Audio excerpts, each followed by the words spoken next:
And now, ladies and gentlemen, our feature presentation. Follow the butterflies.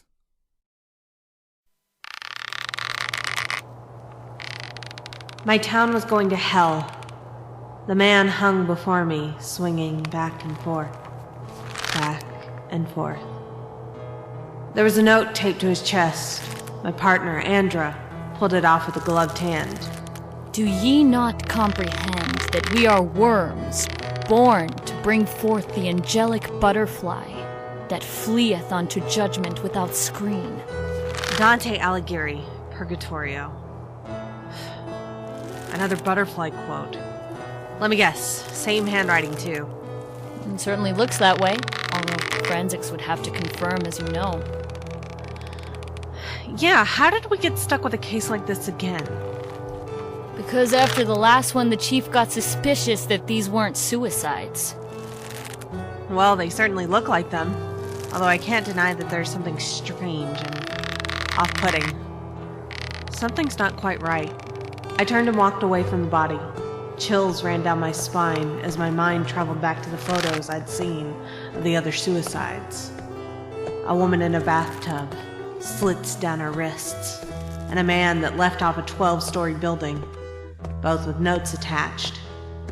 The man had a note that read, "I only ask to be free. The butterflies are free." A quote from Charles Dickens' Bleak House. While the woman's read, "Happiness is like a butterfly, which when pursued is always beyond our grasp, but which if you will sit down quietly may alight upon you." A quote attributed to Nathaniel Hawthorne. All of the victims came from different walks of life. Their only common trait is that they did not have any history of mental illness or depression. They all led rather successful lives with strong, lasting relationships to those around them. No one in their circle of family or friends had any reason to suspect that they were even thinking of committing suicide. All in all, the entire case didn't make sense.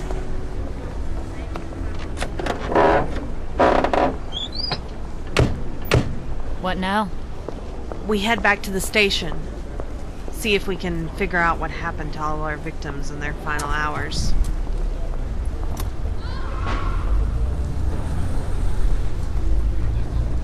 Ladies and gentlemen, come one, come all. What the hell? I jerked forward from the sudden stop, my brain barely having time to process that there was a man standing in the middle of the road. I got out of the car, taking in my surroundings while I recovered from the whiplash. The man was standing on a podium. He wore a blue suit with a green undershirt and coattails. A green sparkled Venetian bird mask covered his face. He gave a wide grin and bowed to me, removing his top hat. Young lady, would you come to my show? His green eyes bore into me. I stood paralyzed with fear that I could not understand. "I'm sorry, sir, but we'll have to ask you to remove yourself in the middle of the street for your own safety." I do apologize. It's just my little circus doesn't get much traffic these days. I must resort to extreme measures to attract attention. He stopped bowing to us and began to remove his podium from the street. What a strange man. Hold on a minute. Andra strode over to where he stood, and I talked for a little while. Then suddenly the man handed her a flyer, picked up his small podium, and walked away. Andra strode back slowly, reading the flyer aloud. Come, one and all, to the last macabre dance of the swallow. You will not want to miss this one-time showing. Oh my god, Nova, look! She shoved the flyer in my face and was pointing at the picture of a man. I studied it a moment before it hit me. The man on the poster looked like the gentleman who had just committed suicide. I pulled the flyer down and looked at her. Do you think he knows? I doubt it. He seems so down on his luck already. She looked at the flyer, then to me. The showing is only in a couple of hours. I think I'll go down there and let him know right after I drop you off. All right, sounds good. Andra drove me back to the police station, leaving me there to continue to go over the evidence. I looked through the files on each of the victims, starting with the first. He was the heir to a wealthy mining company. He had never wanted for a thing in his life. Whenever he was in any trouble, he was always bailed out. He had a lovely wife who had nothing but positive remarks about him. In his final days, he wasn't brooding. He seemed unusually happy talking about a new business venture. However, the only odd thing was that he would never say who he was going into this venture with. After a week of speaking on the matter, he jumped off the office building his father owned. The woman, on the other hand, worked as a nurse for one of the local nursing homes. She was friendly with her neighbors, attended the local church, and did a lot of charity work. All in all, she had a solid and stable life. She seemed especially esteemed during the last few days of her life, talking about a gentleman that she was dating. No one had ever seen her leave with a date. There were no records on her phone or computer that she'd been seeing anyone at all. The night she died, it was in a hotel room that she had rented on her own. The staff of the hotel reported not seeing anything at all. Finally, the latest victim. He worked as a manager of a grocery store.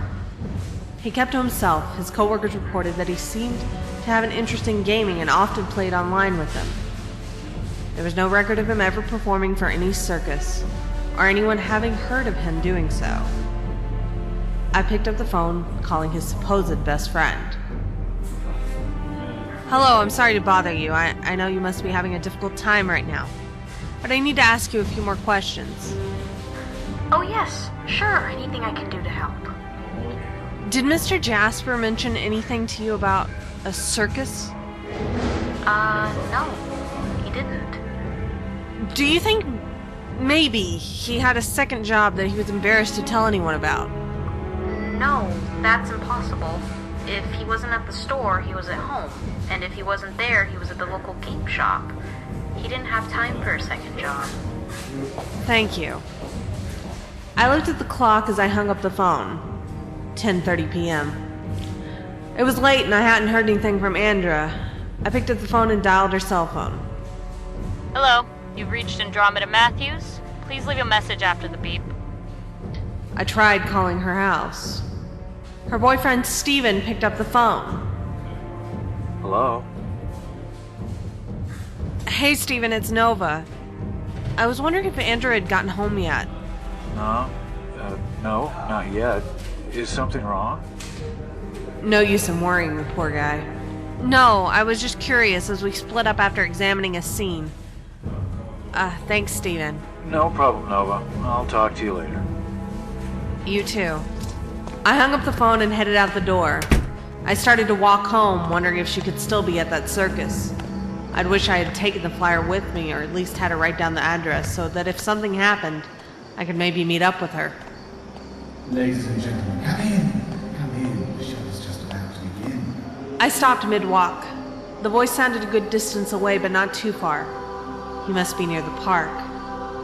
I tried to think back to see if I could remember a circus setting up their tents last week when I walked by there. I couldn't. All I could hope is that Andra had just gotten distracted. I smelt smoke. I pushed my body to run faster, and once again the voice boomed. Do you see that? The wheels turning inside his brain. Part of him delights in stepping on the chair, while the rest screams at him to escape. He wants to beg, to plead with me, but that time is long past. No. The swallow must finish what he started, for you are here now, ladies and gentlemen. Enjoy the show. A loud snap followed his words. As I stopped at the park, a roaring fire was blazing as circus tents toppled to the ground with a loud slam. I could already hear the sirens in the distance, and all I could think about was Andra. However, looking at the blaze, I already knew what was coming.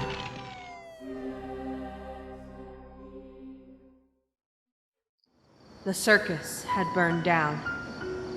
All that remained were ash, and the two bodies in the middle of the arena.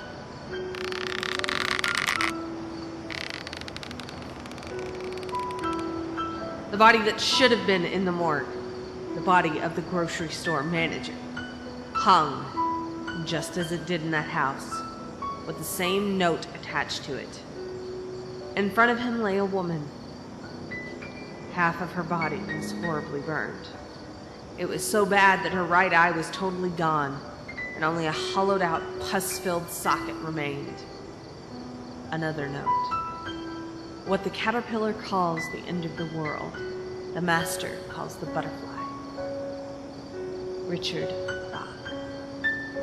The woman was Andra, my partner and friend. And I knew her killer. The circus ringmaster with the mask. It had to be him. I could see him now, that cocky smile, that mask, that suit, the top hat. Wait, I remembered something. A minor detail that I'd missed when I looked him over. On the top hat, he had a butterfly. It was out of place with the rest of the outfit because it was red.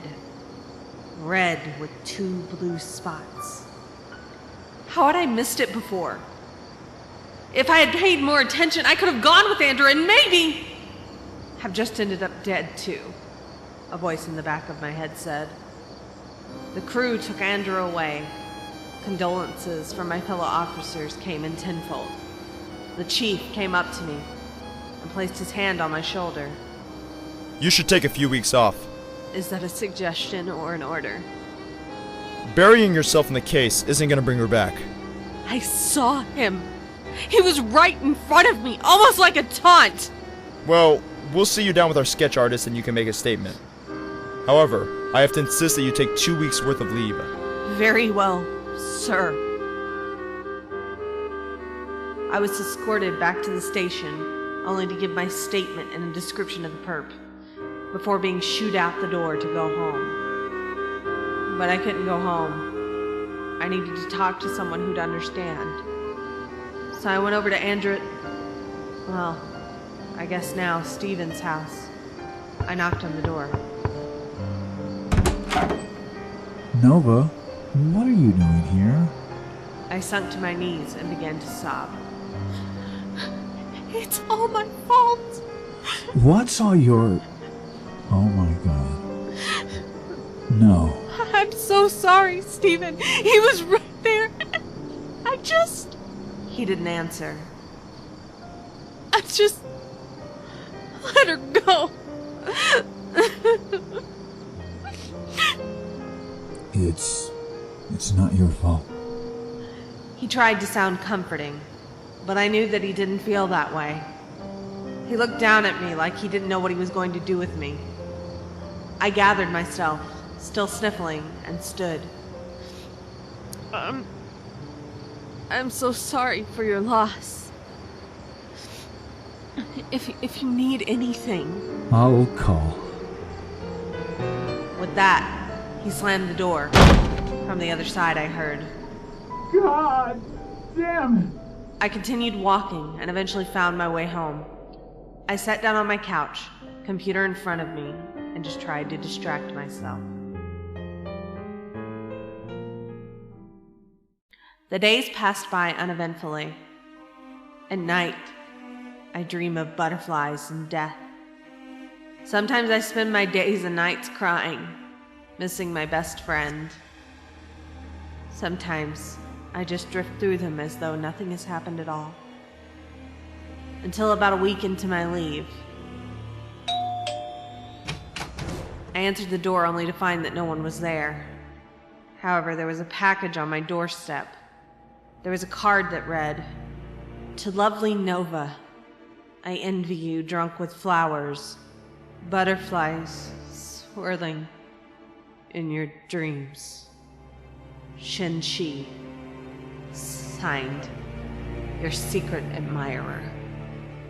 My body froze and stiffened as I set the package down on the ground. I ran to my phone and dialed the station. Within minutes, officers arrived and were scrounging the area. The chief came in with everyone, and soon forensics opened the box carefully. Inside, there was a ring finger. I swallowed hard and stared at it. Seems like our perp has taken an interest in you and with killing officers of the law. What do you mean? We put Boris onto the case, and he's gone missing. Which means, knowing this guy, he's likely dead. Why are you telling me this? Because this came in our mail today. He handed me a note. It read, Dear Chief Morosa, it has come to my attention that you have removed Officer Nova Briggs off of my case and put some incompetent Russian on board.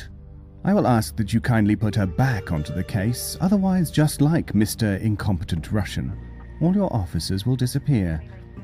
Signed, you know who. I put the note down by my side and stared at the chief. So we're buying into the demands of a killer. Not quite yet. But as your friend, I thought you should know. Plus, Boris has gone missing. Therefore, it may be possible that his threat could become a reality. I want you to be ready. Right. My house soon cleared out. They had found no trace of our butterfly killer. I spent the rest of the day pacing about the house, nervous. The killer had singled me out, just like when Andra and I stopped in front of him in the road. He didn't pay any mind to Andra until she'd went up to him separately. Maybe he killed Andra because he'd hoped to lure me instead. I didn't really get any sleep.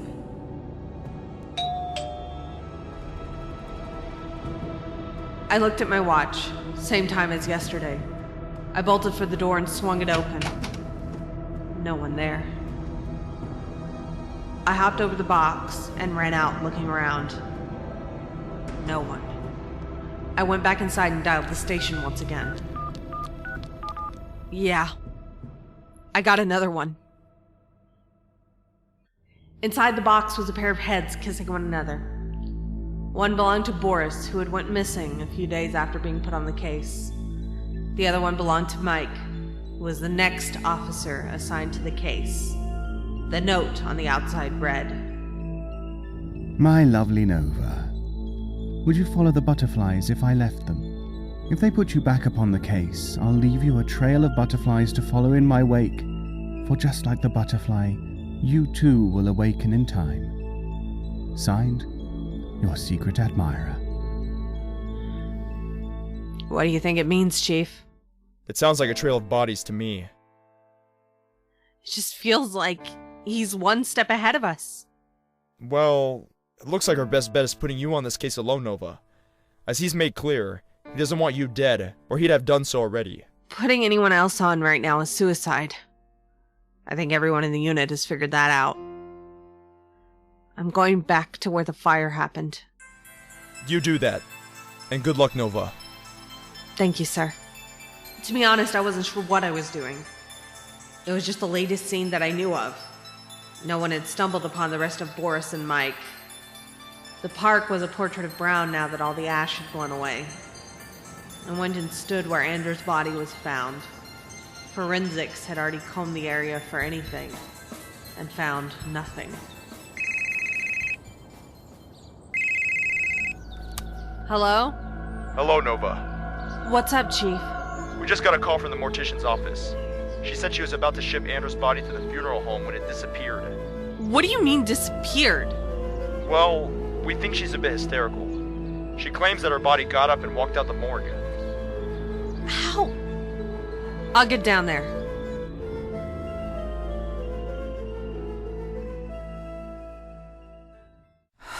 I'm not crazy. She stood up and walked out of here as though nothing were wrong. She was even singing a little tune as she went.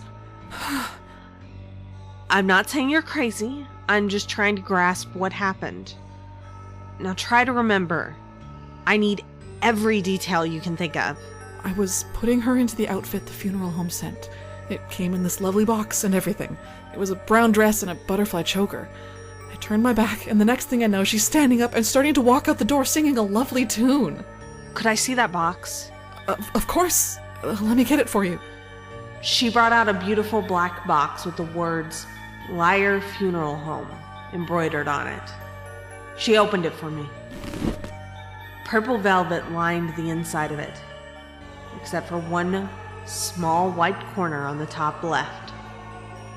I felt around the white corner and was able to pull back the velvet lining to reveal a message in gold embroidery. My lovely butterfly chaser, at last you've decided to join me. Follow the butterflies and at the end you'll find me. Do you know if you are a woman dreaming that you're a butterfly? Or a butterfly dreaming you're a woman?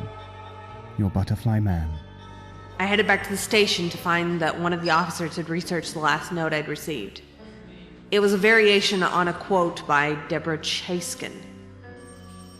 I showed the young officer the newest note, and he seemed to almost immediately know it. He said it was a variation of a famous quote by Shang Tzu. I returned to my desk and began to research where this Liar funeral home was located at. However, I couldn't keep my mind on task. I just kept thinking about the notes. Now, these quotes, which we've only had at these supposed suicides, were directed at me. What did this killer gain by this chase? I couldn't figure it out. Eventually, I was able to focus again on the research, and I found out that the Liar funeral home had been closed for several years. It was located on the outskirts of the city, about a 20-minute drive away.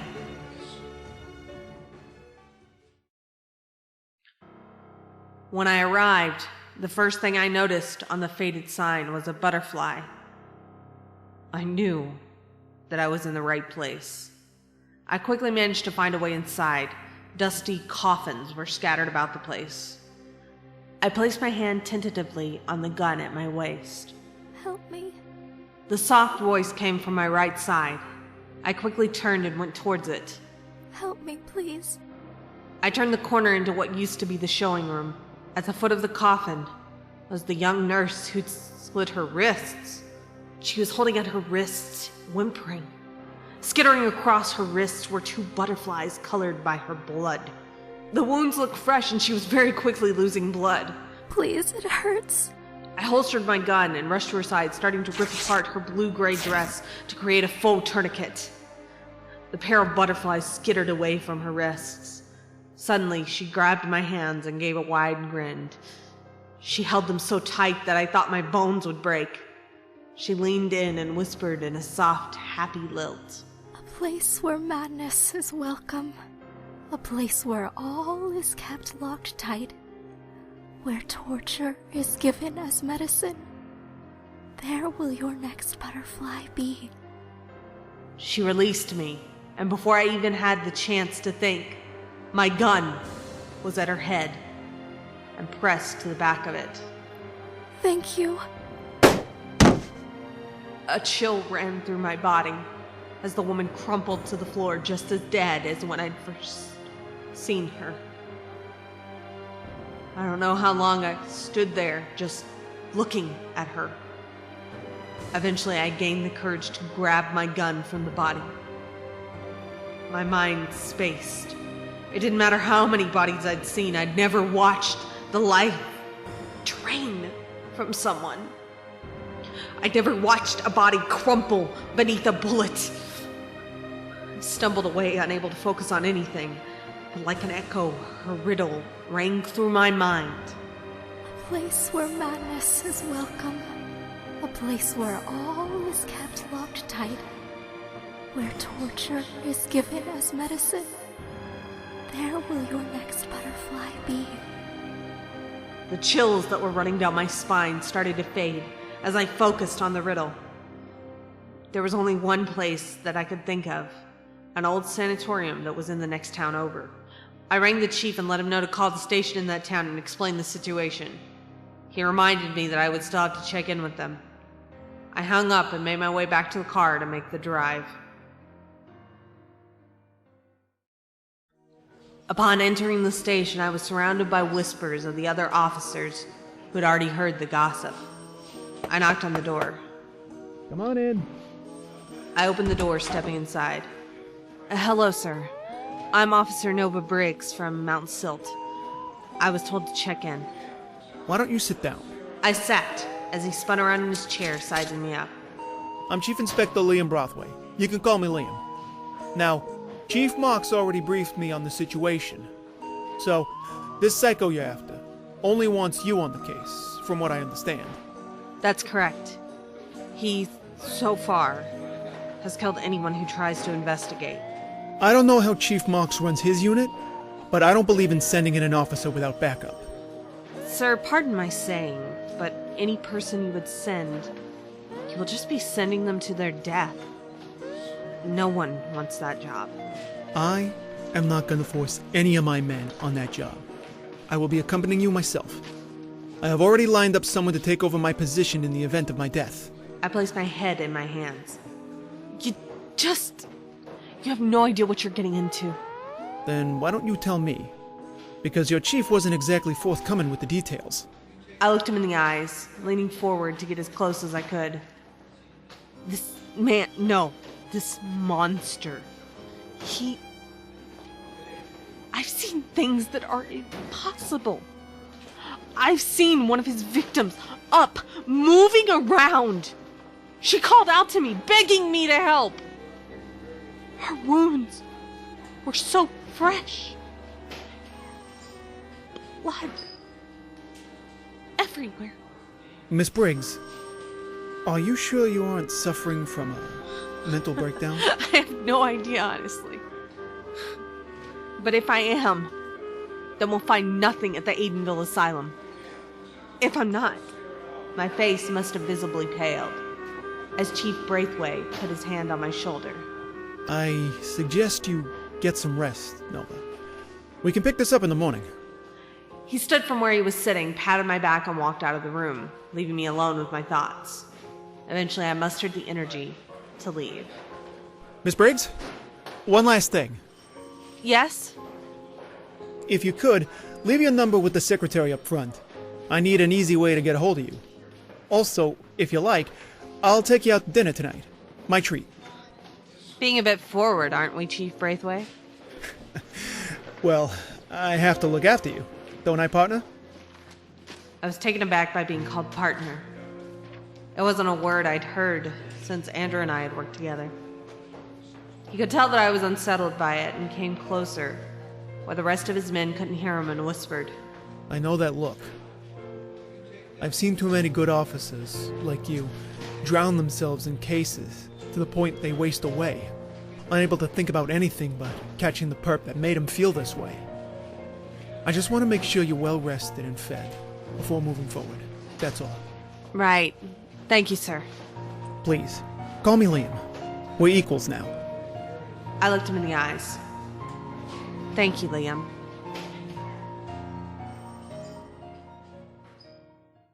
I checked myself into a hotel and ended up taking a nap. Liam was more than right. Since I'd started receiving notes from him, I hadn't really slept. I'd barely eaten. I'd barely just not thought about the case. Now, for the first time in days, I let myself drift off to sleep.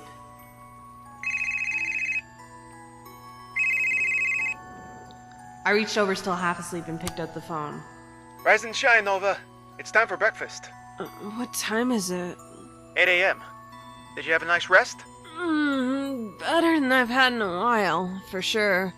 I'm staying at the Red Tail Inn on 8th Avenue. I figured, considering that it's the only hotel in town. I'm outside. Let's get moving. He hung up on me, and I quickly changed clothes before heading downstairs. Liam was waiting, just like he said. Good morning, Sleeping Beauty. Get in. I couldn't help but giggle. I stepped inside of his car. Good morning to you, too. Right. So, I'm gonna take you to the best breakfast buffet in town. Okay. Then we'll head up to the sanatorium. He lost all of his joking and light manner and nodded. Yes. In the meantime, let me in on everything, no matter how strange it may be. Over the course of the drive and breakfast, I began a long story of telling him about the case from start to finish. The suicides, Andra and I seeing the strange man with the poster of the latest victim. Andra's death, the quotes and notes, the death of Boris and Mike, the visit to the morgue, and finally, my encounter with the nurse in the funeral home. Not once did Liam interrupt me. He just listened, as though he was taking in every detail. Finally, when I had finished, he paused, looking down at his fork. It seems to me, Nova, that the best course of action is for us to stay together at all times. What do you mean? He obviously doesn't want to hurt you, or he would have done so already. He's made it quite apparent that he will kill anyone in his way to get to you. If we stay together, he'll have a more difficult time getting rid of me. That makes sense. So, under no circumstances can we split up. We must remain within at least hearing distance of each other at all times. Understood. I couldn't help but worry. He seemed so unafraid of the possibility of death. It didn't matter to him. That was unnerving in and of itself. He left to pay the bill, and I knew that he was hiding something. Not that I could expect him to tell me we'd only just met. However, only a man that wanted to die would face a case like this with a smile on his face. The drive to the sanatorium went by in silence. I stepped out of the car and sized up the place. How long has it been abandoned? Almost 50 years at this point. Are we going to even be able to get in? Well, we will. Especially if he wants you to. The way he spoke, it almost sounded like he knew what was happening. That he knew what was going on more so than I did.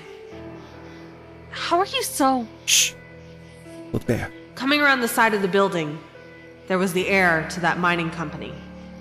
He moved almost in a blur coming to the door. I examined him, looking for any sign of the butterflies. Look on his legs. Sure enough, on his legs was a pair of gray butterflies. I watched the man open the door and step inside. We should follow him. Before I even got a chance to move, Liam was on the chase, and I could just follow at his heels. The corridor twisted and turned as we tried to keep up with him. There, just ahead, in a large open room, was the butterfly killer.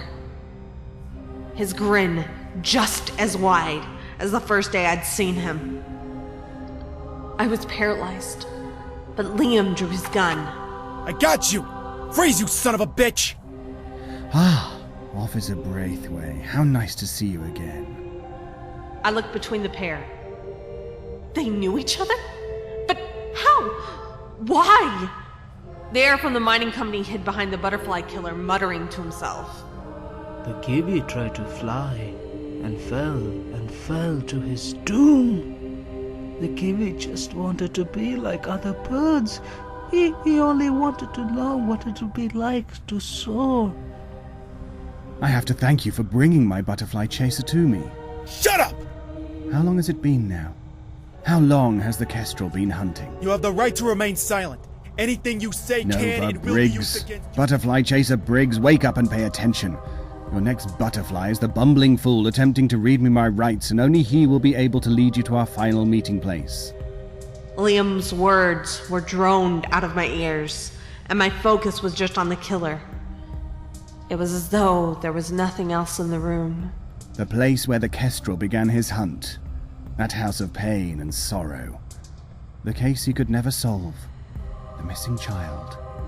The unspoken hidden horror. For now, I think our time here is done. He tapped his cane on the ground, and a flash filled the room, blinding me.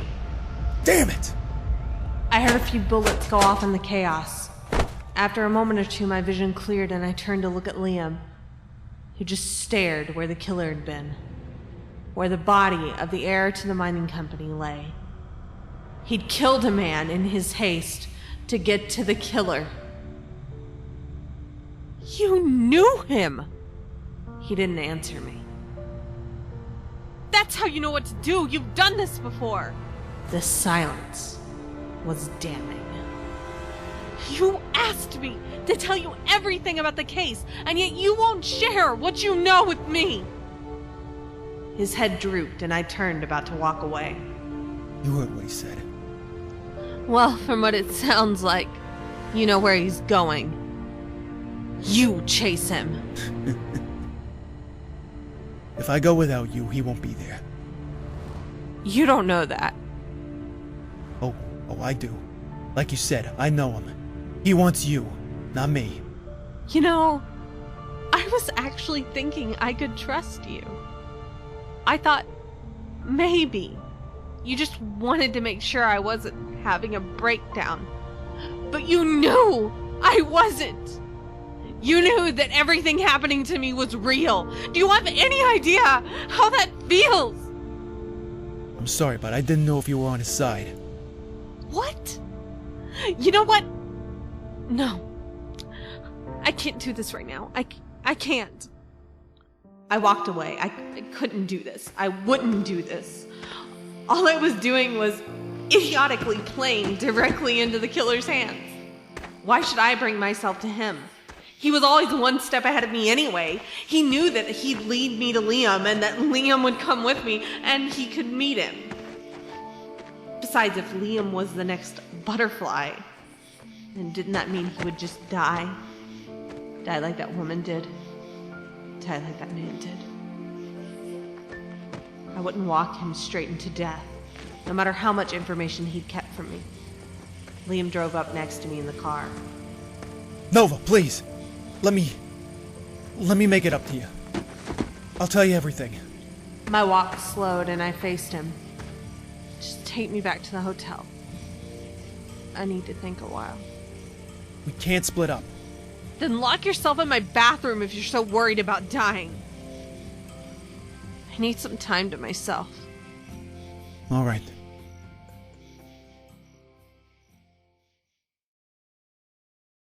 The drive back was just as silent as the one up. We went back to my hotel room, and as I'd asked, Liam went immediately into my bathroom and shut the door. I walked in and collapsed on the bed. I sighed and tried to get comfortable. My eyes focused in on the box on the table that had written in pretty gold text that read, "Open me." I swallowed hard, knowing that once again, he'd gotten into my room, proving that there was no escape. Inside there was a note and a picture of Andra. The note read, My dearest butterfly chaser, as William Butler Yeats so aptly stated in his poem Another Song for a Fool, the great purple butterfly in the prison of my hands has a learning in his eyes not a poor fool understands. You being the fool, my beloved, do not blame the kestrel. Put aside your squabble, for he had good reason to fear. If that is not enough motivation, I still have my sweet nightingale, your Andra, in my grasp. If you wish her safe from the fate of a butterfly, then I suggest you come and find me. Always and forever, your butterfly man. I clenched it in my hand. He was trying to hamstring me into going. I didn't want to give him the satisfaction. I didn't want to play his game. I saw Andra, dead, her eyes devoid of all life. She couldn't be alive.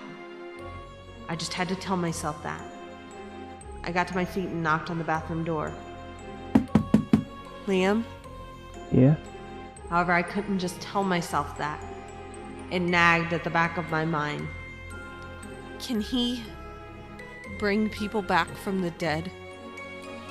I don't know. You can come out now. I've got something to, well...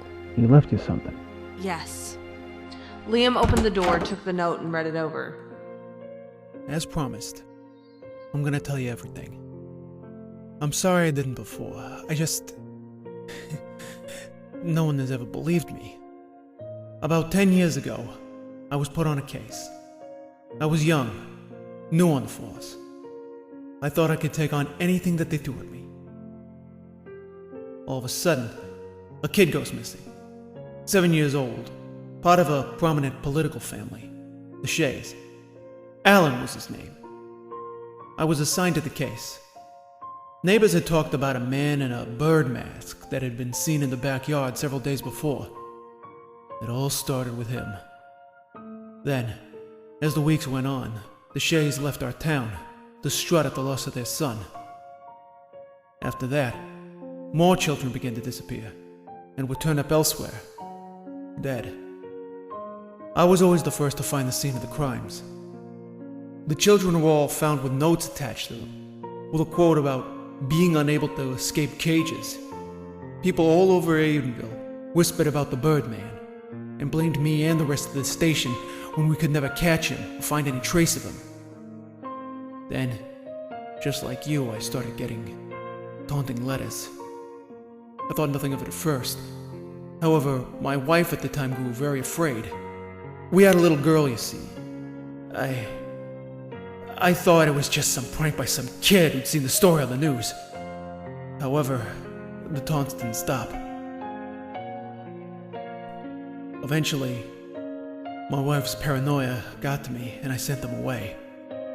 The moment I let them out of my sight, he found me. My wife came back to me in hysterics, telling me the Birdman took our daughter. She blamed me, hit me, and I told her I'd do whatever it took to get our daughter back. I chased him, I played his game, and at the final place, he told me to bring my wife. I tried not to. I tried to leave her out of it, but every time I went to the specified location, he wouldn't be there. There would just be a reminder that my wife had to be present too. So I did what he asked. I'll never forget that night.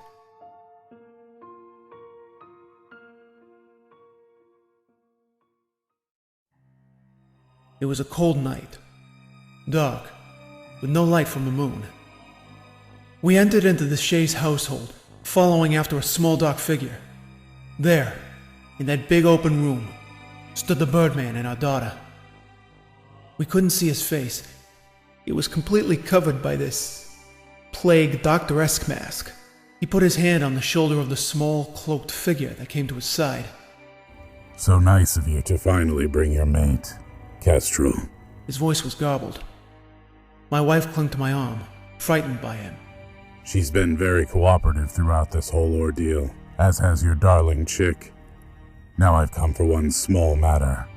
I need you to give up the case of the little peacock I stole from here. He does not wish to return. I can't do that. I drew my gun.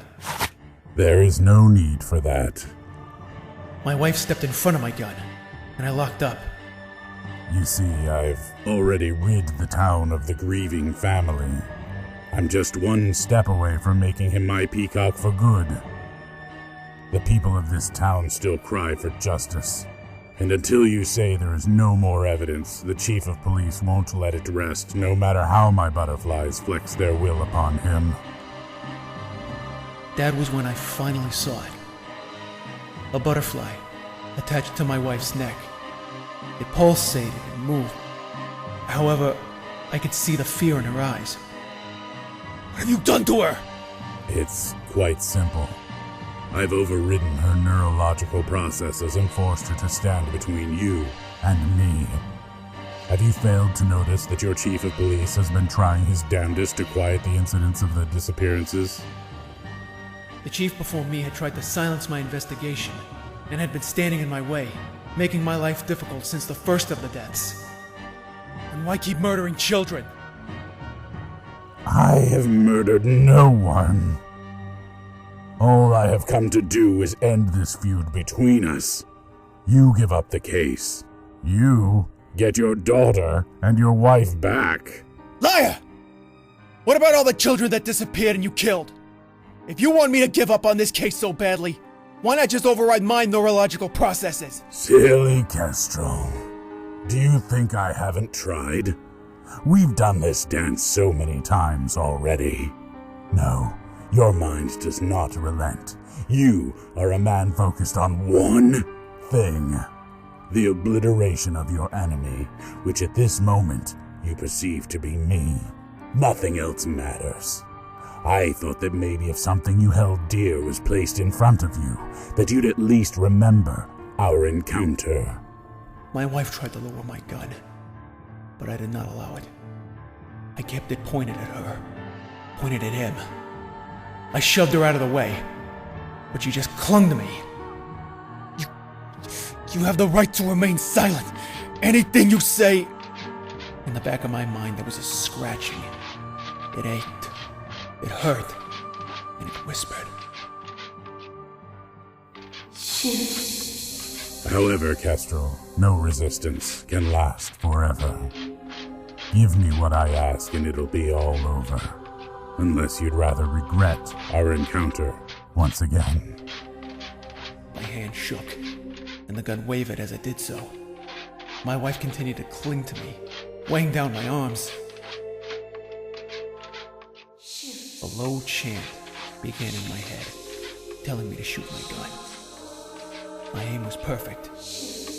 I could land one right through the eye.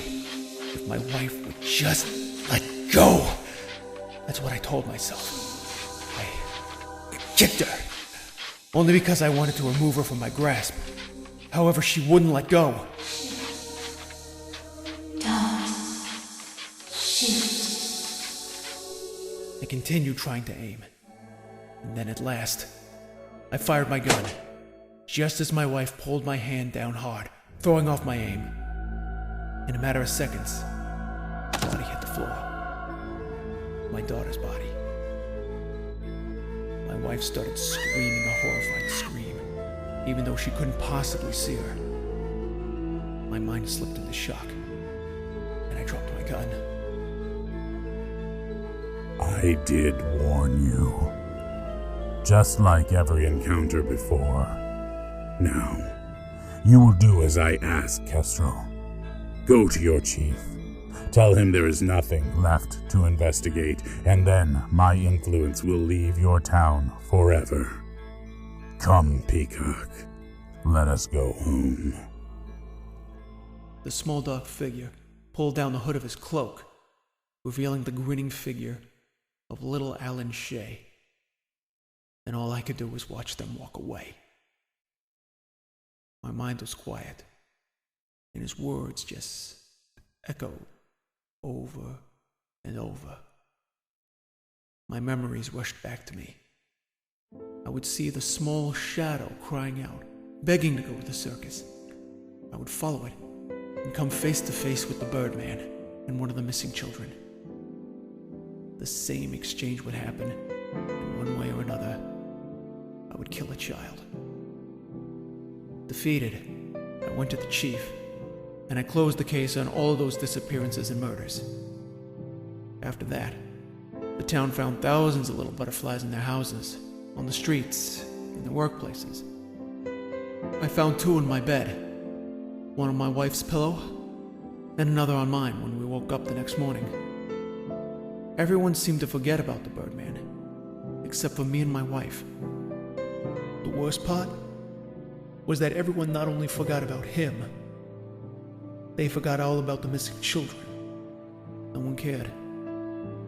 I couldn't get my mind about all the accidental deaths. My daughter haunted me the most. My wife eventually was unable to let go of the idea that our daughter was still alive and around. I buried the past and moved on. If I didn't, I would have ended up with my wife in the insane asylum. I didn't talk about it. I didn't mention it. Then, I got the call from your precinct. It matched up so perfectly. He was back. And this time he was killing. I thought I could finally achieve my salvation, or at least get what I deserved for all those children. So I found out everything I could from you, and determined that I would stop at nothing to get him. But it's just ending up the same. I killed another today. And the worst part is, I don't even feel guilty anymore. All that mattered was that I tried to get him. I had no idea what to say. The man had been through hell, and while my hesitation to act had not saved lives, it hadn't brought me any closer to catching the killer either. I placed my hand on Liam's shoulder. What will happen if I stop chasing? He'll just keep taking things close to you until there's nothing left. So I have no choice. Neither of us do. As always, he's in control. We can only try to outsmart him and land a killing blow. End it once and for all. Where does he want us to go? The old Shea house. It's been boarded up and abandoned for years. People ignore it just like everything else involving the case. Okay. Then let's go in this. Together. Liam looked up at me, a faint tint of fear showing for the first time in his eyes. I grasped his hand and pulled him to his feet, and slowly he began to lead the way to the abandoned house.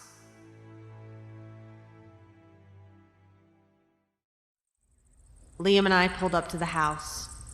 The boards were off the windows and we could see that the lights were on inside. He walked alongside me and I tried the door.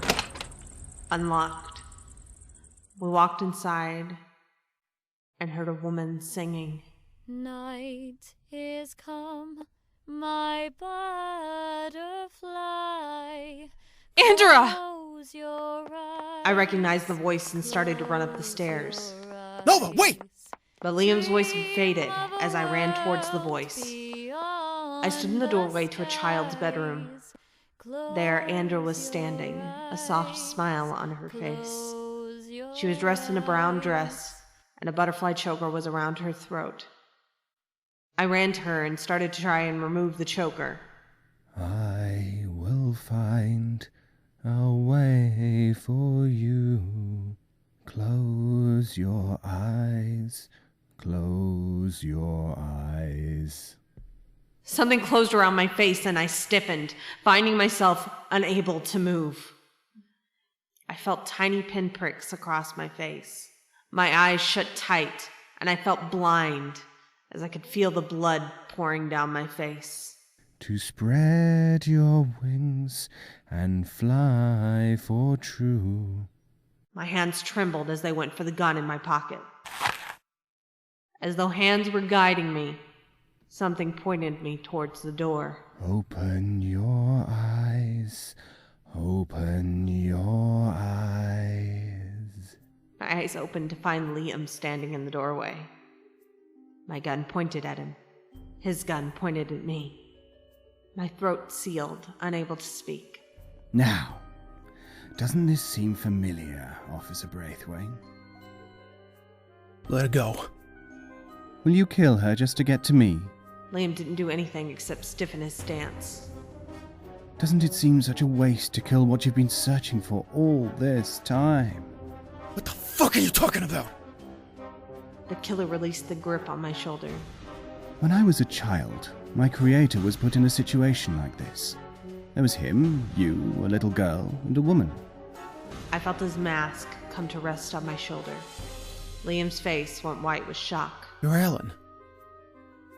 Little Alan Shea. Indeed. My creator, the one you hate so, is long since dead. Only I remain in his place. I want to thank you for being so cooperative in bringing me my beautiful butterfly. I don't understand. What was the point in doing all this? Why would you torment me like this? She will draw in the crowds with tales of horror and mystery. She will lure them into my circus, and then they will suffer the same fate this town did all those years ago. Invasion. By me. You know the power of my creator's butterflies, but I have gotten more inventive. This mask, you see, it's locked in her skull. To remove it would injure her, maybe even kill her. I'm not really sure. You're avoiding the question. Right. Your only purpose was to make her feel sorry for you. Make her care, so that like you, when she pulls the trigger, she breaks. She can't fight anymore. You were just a pawn like always.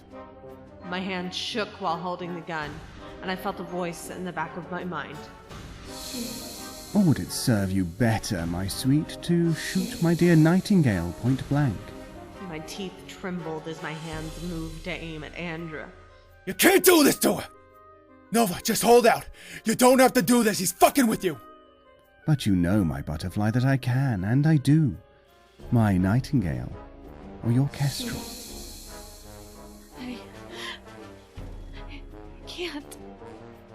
My hands continued to tremble. My throat burned for daring to try and speak. I turned around to face the butterfly man, gun still trembling. Oh, you choose me. I am honored. Go ahead. Shoot me. That is, if you're sure it's even me. It was as though his voice was right in my ear, and I turned, staring at him. All three people in the room looked just like him, and they spoke in unison. So which will you choose after all? You've got me right where you want me, so why don't you just shoot? I fired the gun, not at all knowing which version of him I chose. My head spun, and I collapsed to my knees. A fine choice, my butterfly. I'm quite pleased. I blinked my eyes, seeing the body on the floor. My blood ran cold. I had killed! Now there is no meddling kestrel in our way. Accept your birth, sweet butterfly. I know that you are there on the cusp. That's it. Embrace the carnage. It felt good. I killed. It felt natural. I killed him! My mind settled, and I could feel what was left of me vanish. I stared at the butterfly man. Very good. Very good. Let go of the past and embrace what you were always meant to be, my morbid little butterfly. I took his hand and stood by his side. He patted my head, and I found myself placed in front of a large crowd. My attire totally different. Everything totally different. I knew my place. I readied myself at the microphone. Let me weave you a tale far beyond your imagination.